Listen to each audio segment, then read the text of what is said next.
Oy, Dado. Kumusta ang pamilya mo? Oh, ito kami ni Tatang. Ha? Oh, Tatang. Ito ang supervisor ko ngayon. Ha? So, ano, nagkumukam ba yan? Yung video. Oh, sana ay nasa mabuti kang kalagayan. At ang iyong mga pamilya, lalo na yung dalawang bata, si Lucinda, kumusta rin? Pero higit ay ikaw dahil ikaw ang may birthday. Ha? Oh, kung si Tatang naman ang tatanungin mo, wala namang ganong karamdaman. Manipis lang ang bulsa. Di ba, Tatang? Oo. Bigyan mo ng konting kaligayahan sa Tatang at hangad din ni Tatang yung kaligayahan mo. Dahil sa iyo lang nagkakaroon ng pag-asa si Tatang.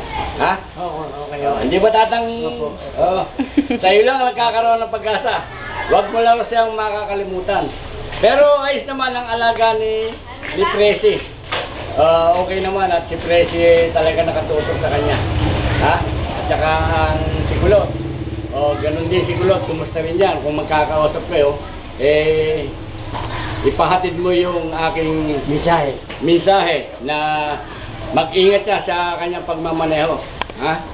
At ang kanya naman pamilya, sabihin mo kay Kulot, ayos naman lahat, lalo na yung mga babae. Okay rin si Okay. Walang kwan. Hindi ganong pasaway. Hindi ganong pasaway. Hindi ba, Tatang?